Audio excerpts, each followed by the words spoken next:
Olá, companheiras, olá, companheiros, saudações petistas. Sejam muito bem-vindas e muito bem-vindos a mais uma edição do podcast Em Tempos de Guerra, a Esperança é Vermelha. Hoje é sexta-feira, dia 24 de novembro. Eu sou o Patrick e toco a conversa junto com vocês.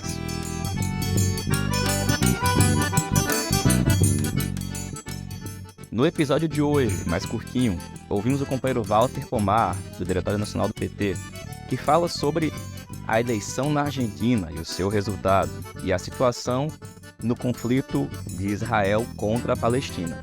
E ouvimos ainda o companheiro Magnus Henry, que fala sobre a decisão do Senado Federal em aprovar um projeto de lei que reduz o poder do Supremo Tribunal Federal.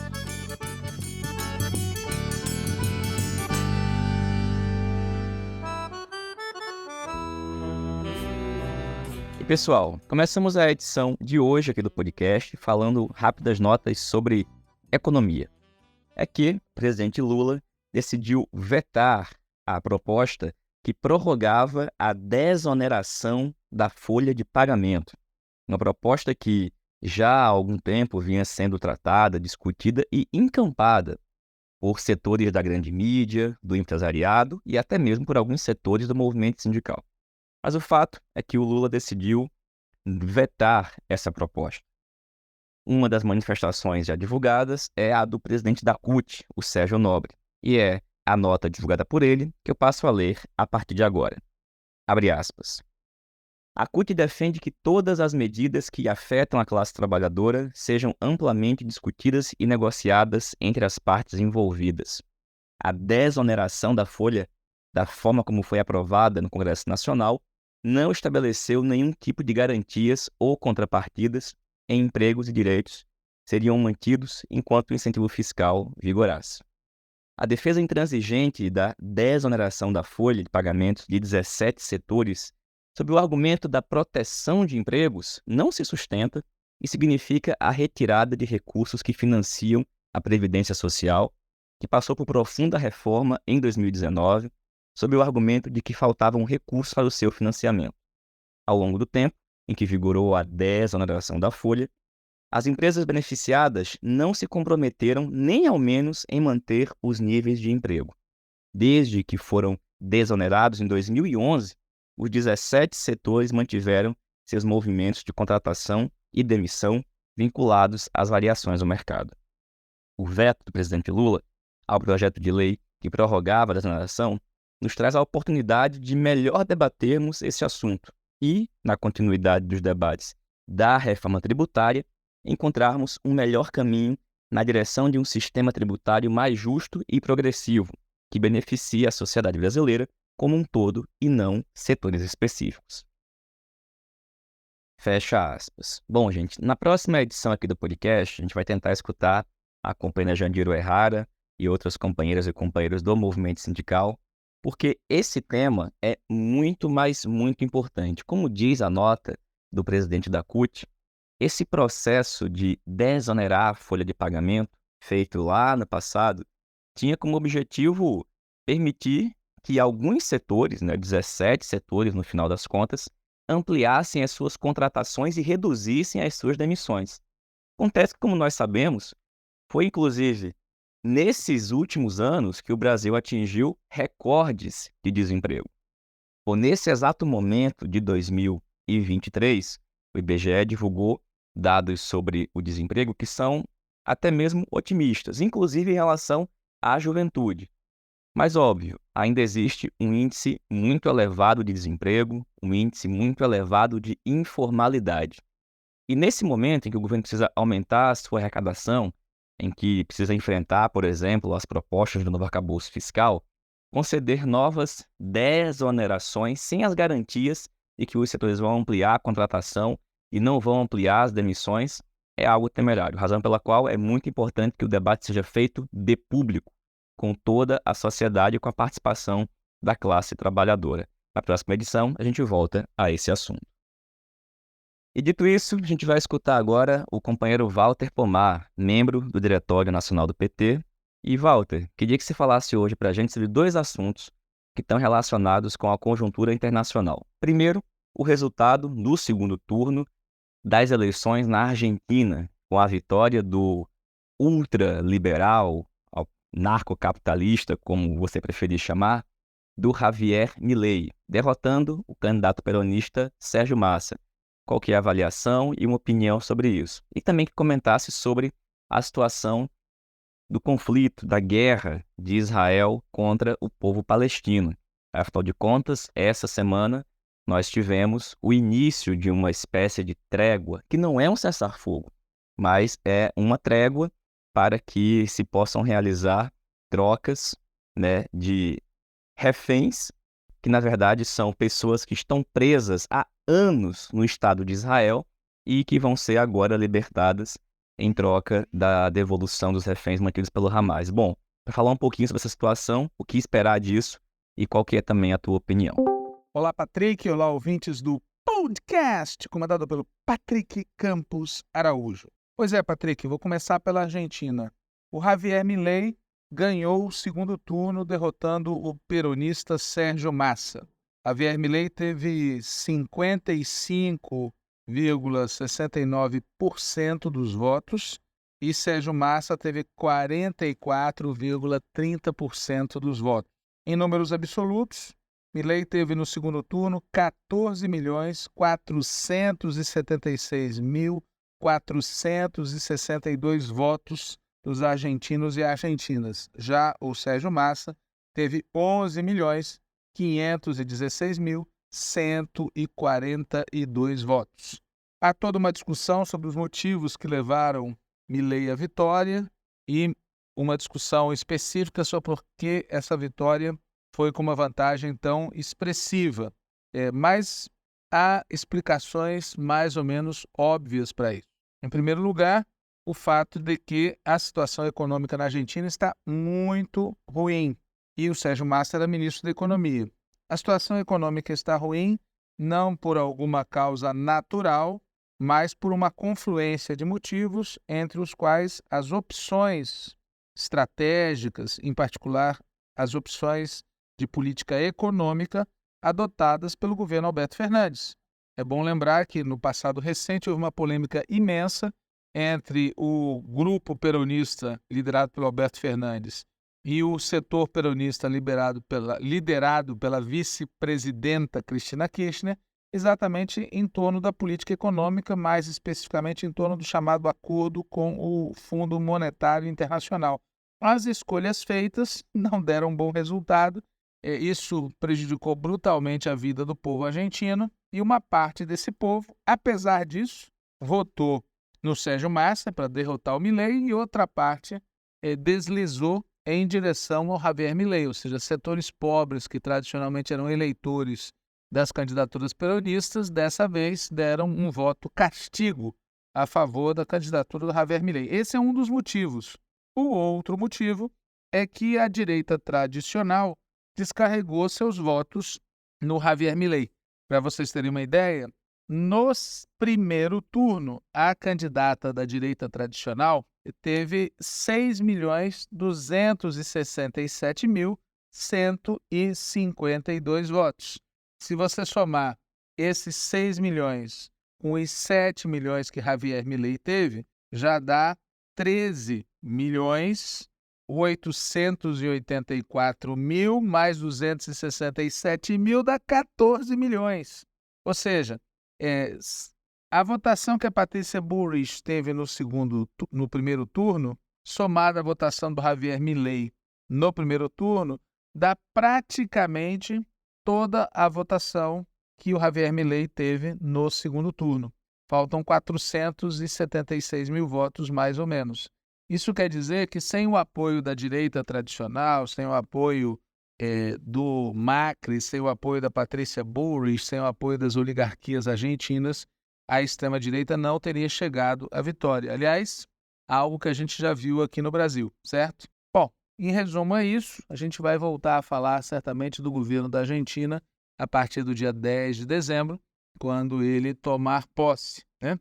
Mas já mostrou a que veio, seja nas declarações acerca da política econômica e social argentina, seja nos ataques feitos aos governos progressistas e de esquerda da região, seja no anúncio de que visitará Estados Unidos, Israel, né, e seus acenos à Ucrânia, né? Aliás, Javier Milei foi visto balançando uma bandeira de Israel várias vezes durante a campanha e depois da vitória.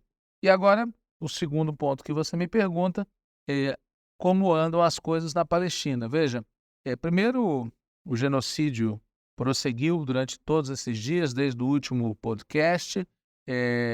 Veio à luz informações do jornal Haaretz, um jornal tradicional de Israel, revelando que investigações oficiais apontam que uma parte dos civis israelenses mortos durante os ataques do Hamas no dia 7 de outubro foram mortos pelas tropas do exército israelense, pelo chamado fogo amigo, que de amigo não tem nada, né?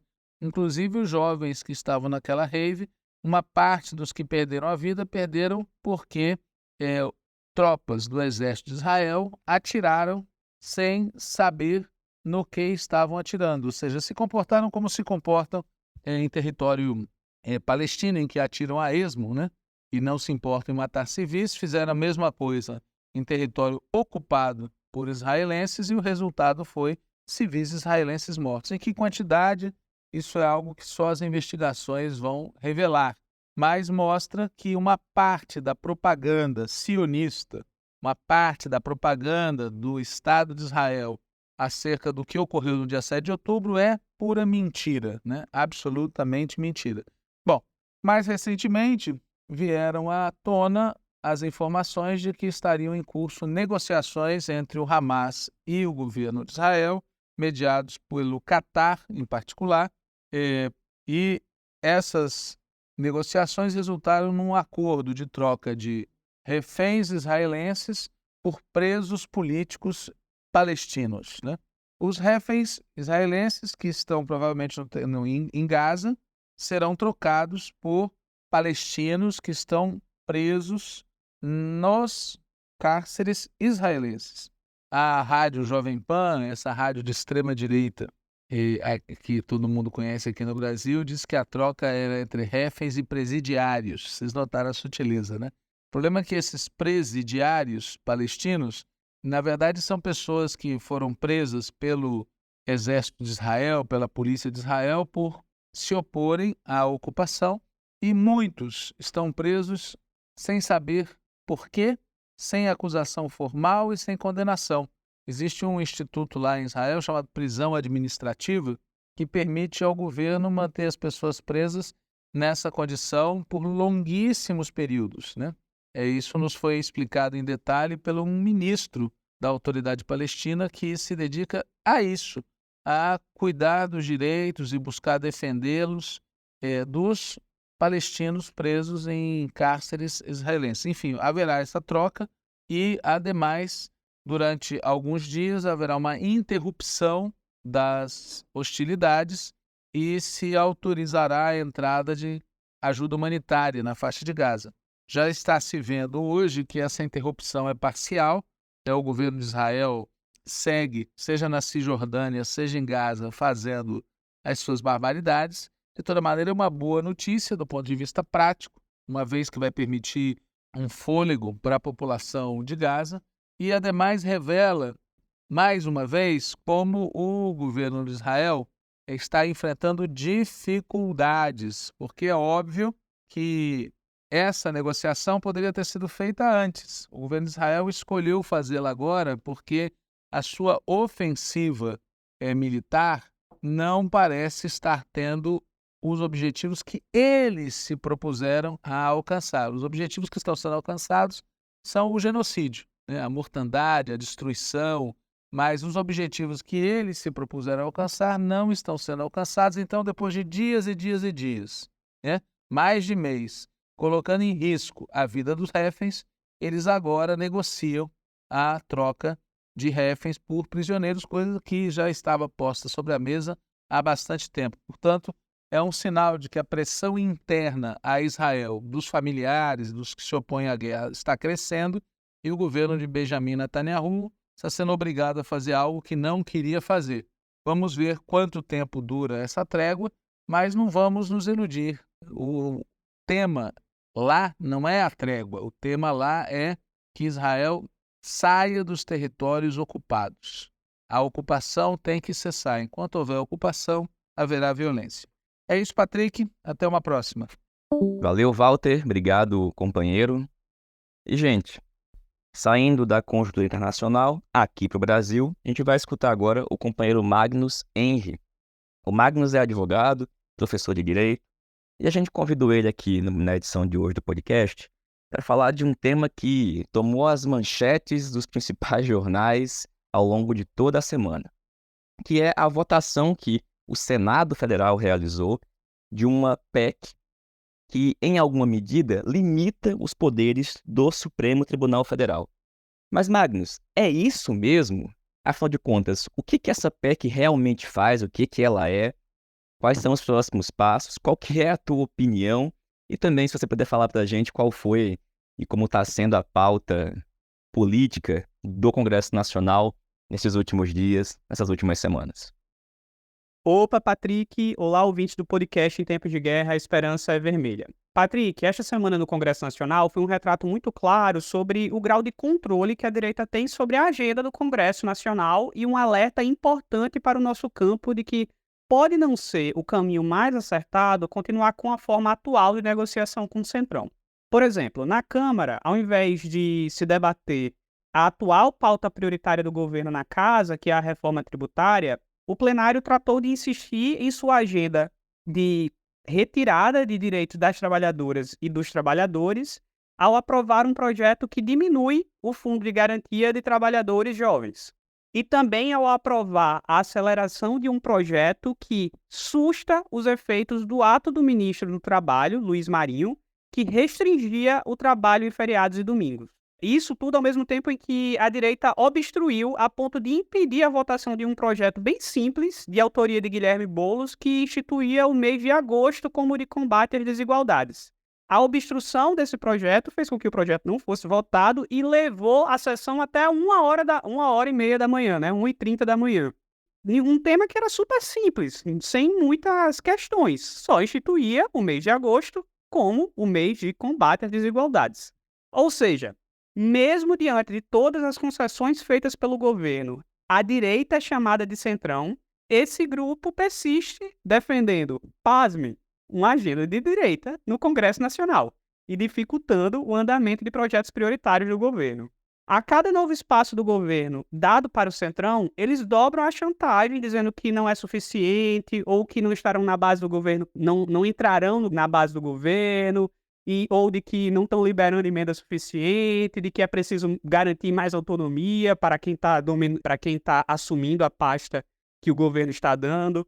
Esse foi o modus operandi desse setor durante todo o ano. A cada novo espaço cedido pelo governo ao Centrão, lá vinha uma nota desse setor, do Centrão, em algum jornal, em alguma coluna, dizendo ainda não é suficiente, a emenda não está sendo liberada a contento, etc, etc, etc. Esse tem sido o modus operandi desse setor. O governo tendo que ceder mais poder à direita do parlamento a cada nova pauta prioritária votada. A cada nova pauta prioritária votada, o governo tendo que ceder mais e mais poder para esse setor. E, mesmo assim, esse setor continua, o quê? Tocando a sua agenda de direita. E é muito provável que esse setor persista com esse modus operandi por duas razões. Primeiro, que é de interesse deles nos derrotar. Não é o objetivo desse setor contribuir para que o nosso plano de governo seja realmente executado, porque o plano deles não é o mesmo que o nosso. E segundo, porque com a nossa eleição, eles perderam o poder que conquistaram com o golpe contra Dilma e com a eleição de Bolsonaro. Esse setor foi empoderado com o golpe contra Dilma e durante o governo Bolsonaro. Ele se empoderou nesses dois eventos. Esse setor passou a governar o país mesmo sem ter tido voto para isso. Passou a ter controle total sobre o orçamento do governo. E é esse poder que eles estão tentando recuperar ao tentar sabotar o governo do presidente Lula. Por isso, não dá para achar que a simples negociação de gabinetes vai fazer com que a relação entre executivo e legislativo se ajuste naturalmente. É preciso derrotar politicamente a direita que hoje controla o Congresso para que seja possível algum ajuste nessa relação. Para isso, não dá para delegar ao governo uma espécie de monopólio da disputa política. é fundamental reocuparmos as ruas para defendermos a agenda de garantia de direitos que foi eleita nas urnas, para defender o nosso governo, para garantir que a agenda do nosso governo seja executada e para colocar essa direita no canto dela. E, Patrick, não foi só na Câmara que a direita demonstrou o controle sobre a agenda. No Senado, foi aprovada a PEC que insere na Constituição limites às decisões monocráticas, que são aquelas tomadas por um único juiz de uma corte, de ministro do Supremo Tribunal Federal, e limites aos pedidos de vistas desses ministros. É importante ressaltar que a PEC interfere, não da melhor forma, em problemas que até pouco tempo realmente existiam. Um STF dominado por decisões monocráticas não é o melhor desenho institucional para a corte. E, além da questão institucional, de desenho institucional, essas decisões monocráticas já nos trouxeram resultados muito ruins. Por exemplo, foi uma decisão monocrática que nunca foi submetida ao plenário, uma decisão de Gilmar Mendes que impediu Lula de ser ministro de Dilma, logo no momento, ministro da Casa Civil, um pouco antes do golpe dado contra a companheira Dilma. Foi uma decisão monocrática de Fux que manteve de forma irregular uma série de benefícios salariais injustificáveis aos juízes, uma série de penduricalhos. A mesma coisa sobre o pedido de vistas. Não é nenhuma novidade que ministros do STF usam estrategicamente pedidos de vistas para impedir que a corte se pronuncie sobre determinado tema. E tudo isso é um problema grave, causado por essa atuação estratégica de ministro do Supremo Tribunal Federal para intervir sobre a política. Porém, esses problemas já foram resolvidos por atuação do próprio tribunal. Uma reforma no regimento interno do STF, conduzido pela presidência de Rosa Weber, já enfrentou esses dois temas. E enfrentou estabelecendo que todas as decisões monocráticas precisam ser referendadas pelo plenário e prevendo um prazo efetivo para os pedidos de vistas. Ou seja, a PEC aprovada no Senado resolve um problema que não existe mais. E resolve de uma forma ruim, uma vez que, ao invés de exigir que decisões monocráticas sejam submetidas ao plenário, ela proíbe esse tipo de decisão em alguns casos. E decisões monocráticas não são um problema em si. O problema, o uso dela para usurpar a decisão do colegiado da corte. Com essa PEC, a atuação do STF na pandemia, por exemplo, de conter a política de deixa morrer do bolsonarismo seria impedida. Ou, em uma outra situação hipotética, se no futuro a extrema-direita voltar ao governo e um projeto que foi recentemente aprovado na Comissão de Família na Câmara dos Deputados, que proíbe o casamento gay, o casamento homoafetivo, se esse projeto for aprovado em todas as casas e o governo de extrema-direita, um hipotético futuro, tomara que isso nunca aconteça, mas um hipotético futuro governo de extrema-direita vá lá e sancione esse projeto, com essa PEC, uma atuação célere do Supremo Tribunal Federal, uma atuação rápida do Supremo Tribunal Federal poderia ser impedida para barrar projeto de lei como esse, claramente inconstitucional, claramente violador de direitos. Uma vez que, com a PEC, essa lei não poderia ter sua eficácia suspensa por decisão monocrática. Com a PEC exige que, para que uma lei deixe de valer, precisa passar pelo plenário. Necessariamente, não pode haver decisões monocráticas. Então, numa situação hipotética aqui, de isso tudo acontecendo, poderia acontecer de, sei lá, alguém entra com uma ação de inconstitucionalidade, a relatoria cai na mão de um relator que até pode, assim, pelo menos nesse aspecto, pode ter alguma perspectiva progressista. Esse sujeito não poderia suspender a eficácia dessa lei, teria que levar ao plenário para julgar a ação. Aí o relator vai lá, faz um voto indicando a inconstitucionalidade da lei e o segundo juiz a votar, algum indicado aí por algum governo de extrema-direita, vai lá, pede vistas e senta nesse voto e não coloca ele em pauta. E aí? Tudo bem, aí vocês podem me dizer, mas Magnus, tem o prazo que a PEC está prevendo para o pedido de vistas. Tá, mas na duração desse prazo, a vida das pessoas estaria sendo impactada por essa lei absurdamente inconstitucional. As pessoas que querem casar com pessoas do mesmo sexo estariam impedidas de casar.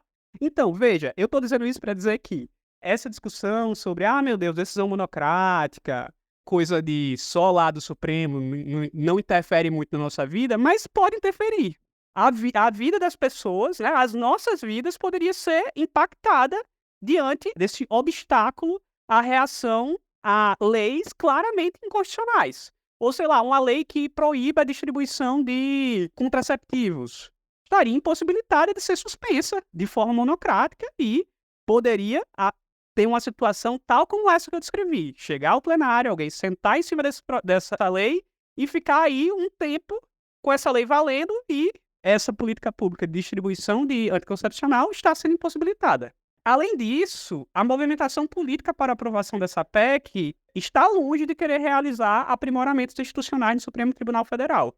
Rodrigo Pacheco, que no passado, só de forma muito cifrada, criticava a política negacionista do Bolsonaro e os ataques golpistas do bolsonarismo, passou a adotar uma postura inflamada de enfrentamento ao Supremo Tribunal Federal.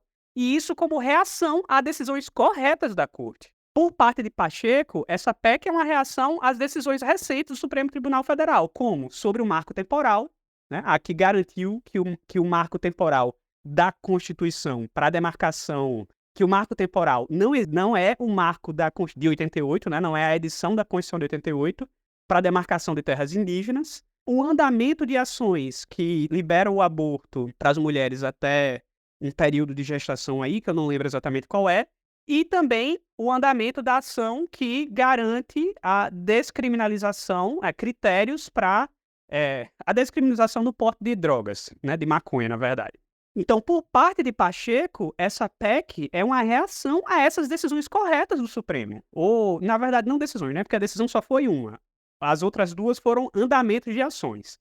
Que, inclusive, o atual presidente do STF disse que não ia, fez um movimento aí público de não colocar mais essas pautas para andar, quais pautas? A da maconha e a do aborto, para tentar ver se aplacava a fúria do Senado contra o STF. Ou seja, fez isso à toa, porque fez isso e o Senado, mesmo assim, aprovou essa PEC de enfrentamento ao Supremo Tribunal Federal, né?